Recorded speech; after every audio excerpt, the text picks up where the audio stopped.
Hello, my name is Kiriath, and today we are going to take a look at the new stuff for the Imperium in War of the Spider. So we've got the Adeptus Custodes, we've got the Sisters of Silence, and we've got the Officio Assassinorum, and they're all going after Bile, which they've called him a slippery villain here.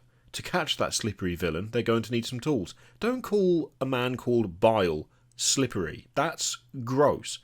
He's not Nurgle. Come on. So start off with the Adeptus Custodes, and let's see what they've got. Stratagems, obviously. Everyone's getting some stratagems.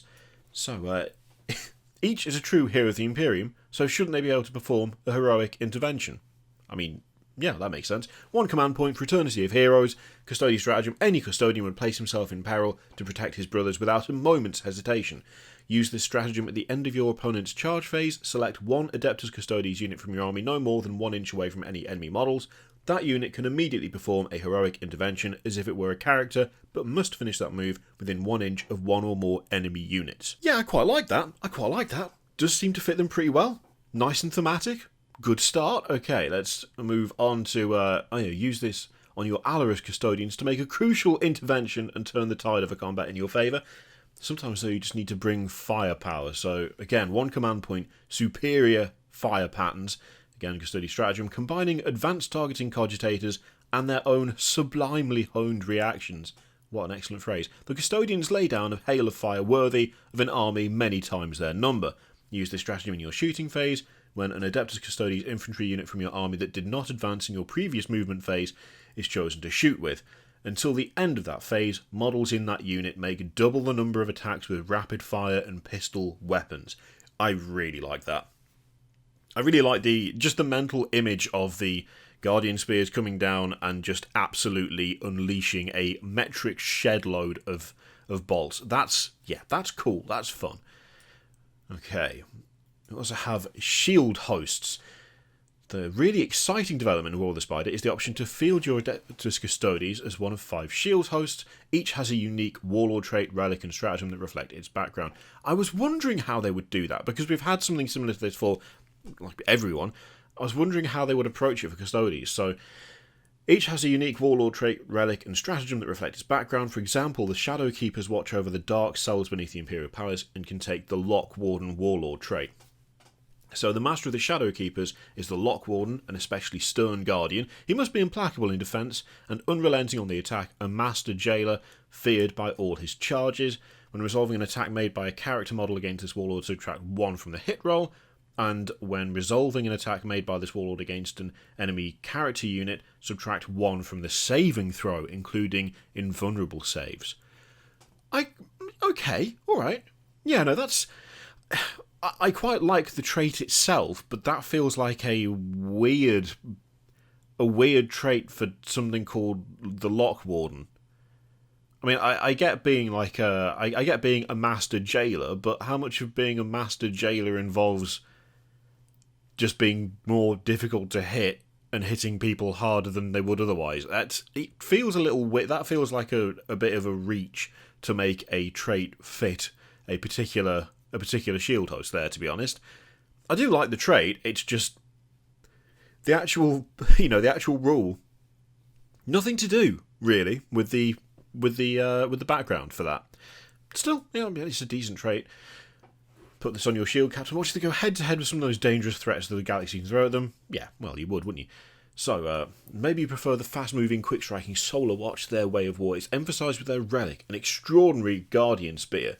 So, the Swift Silver Talon, which is a relic, model with a Guardian Spear only. A model with this relic can shoot and charge in a turn in which it advanced or fell back. This relic of terror replaces a Guardian Spear and has the following profile. So, shooting has a range of 24 inches.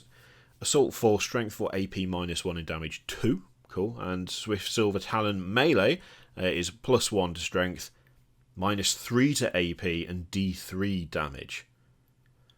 I like the shoot and charge in a turn in which it advanced or fell back. That's fun. Okay, yeah, some fun stuff there. Alternatively, join the Emissaries Imperatus and tasked with personally delivering messages for the Emperor. That's got to be is that the lamest so far? Is that the lamest? You are playing the Emperor's messengers, tasked to give messages to the... There's no way of making that sound cool. I mean, the name's cool, but anyway, I'm getting hung up on how really boring that they've made that sound.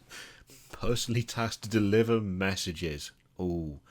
Do we have the Emperor's janitors as well? Anyway, one command point. The Emperor's hand. Most custodians who join the Emissaries Imperatus do so because they profess to see visions of the Emperor, guiding them in their dreams. Some even find that this guidance flows through into their waking hours. They claim to feel the Emperor's own hands upon their weapons and voice in their minds, exposing the weaknesses of their foes. Now that sounds badass.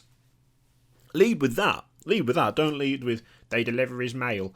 Use this stratagem in any phase when an Emissaries Imperatus unit from your army is chosen to shoot or fight with. Until the end of that phase, when resolving an attack made by a model in that unit, ignore any negative hit roll, wound roll, and armor penetration characteristic modifiers, and any benefit to the saving throw as a result of cover for that attack.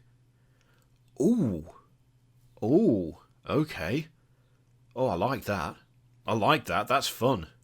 I mean, maybe, in fairness, the message they're mostly delivering is a severe backhand with added pain. Is that mostly the message they're delivering? Less delivering stuff to the Emperor and more from the Emperor in the form of an absolute beating, maybe. I quite like that. That's fun. Yeah, for one command point. Yeah, no, I quite like that. Maybe I was too harsh. Maybe I was too harsh. Instead of saying tasked with personally delivering messages for the Emperor, they should have said from, with a gun or a fist. Maybe that would have... Okay, so we also have Lords of the Shield Hosts. You'll need someone to lead your shield host, and War of the Spider includes an option to promote one of your shield captains into a captain commander. Costing just a single command point, this allows you to personalise the leader of your army by giving them a captain commander trait. Maybe you'd like them to have the constitution of an amble, so add 2 to the wounds characteristic of this model. Nice. So that's indomitable constitution, or perhaps you prefer them to charge into hordes and cut down all who stand in their way. Master of melee, whilst this model is within 1 inch of any enemy units that contain 6 or more models, increase its attacks characteristic by 2. I actually really like that last one. I mean, an extra 2 wounds is never anything to sniff at, but I like stuff where it's like, oh, you've got me, you have me outnumbered. That's actually worse for you than it is for me. I quite like that kind of thing, so that's fun. Okay, we also have Sisters of Silence. Of course we do. Any chance of making them into a proper full functional army with more unit? No. Anyway, let's let's carry on. So, the Sisters of Silence can be added into any Adeptus Custodes army. Thank the Emperor for that. However, what if you wanted to add them into another Imperial force? The Null Maiden's rule can help you out. A Sisters of Silence Vanguard detachment, that is, a Vanguard detachment that includes only Sisters of Silence units, is treated as having HQ battlefield roll slots of 0 and command benefits of none. Note that this means there are no compulsory HQ selections for Sisters of Silence Vanguard detachments. Okay, alright. No, that's a nice tweak. Yeah, being able to ignore that completely and just throw them into a force. I mean, especially if you're going for a kind of, I mean, as they say, include them in a Space Wolves army and recreate the Burning of Prospero. If you want a kind of thematic thing and Sisters of Silence properly fit into the idea that you've got for your army, that's a nice way round things, actually. I will give them that. Yeah. Okay, so we also have Psychic Abomination. This unit cannot be targeted or affected by psychic powers. When a psychic test or deny witch test is taken for an enemy model, subtract 1 from the total for each unit from your army with this ability within 18 inches of that model to a maximum of -4. Ooh. Yeah, again. Nice. Whether you prefer prosecutors, vigilators, or witch seekers, you'll be able to quell enemy psychers, although if they do manage to manifest a psychic power, the Sisters of Silence still have a stratagem that can stop it. Of course they do. So for 1 command point, Empiric Severance, Sisters of Silence stratagem, the mere presence of Null Maidens is enough to quash the psychic manifestations of enemy witches. Use this stratagem in your opponent's psychic phase when an enemy psyker manifests a psychic power within 18 inches of a Sisters of Silence infantry unit from your army. After any Deny the Witch attempt, roll 1d6 on a 3+, that psychic power is resisted and its effects are negated. Again, it's just pure Sisters of Silence, isn't it?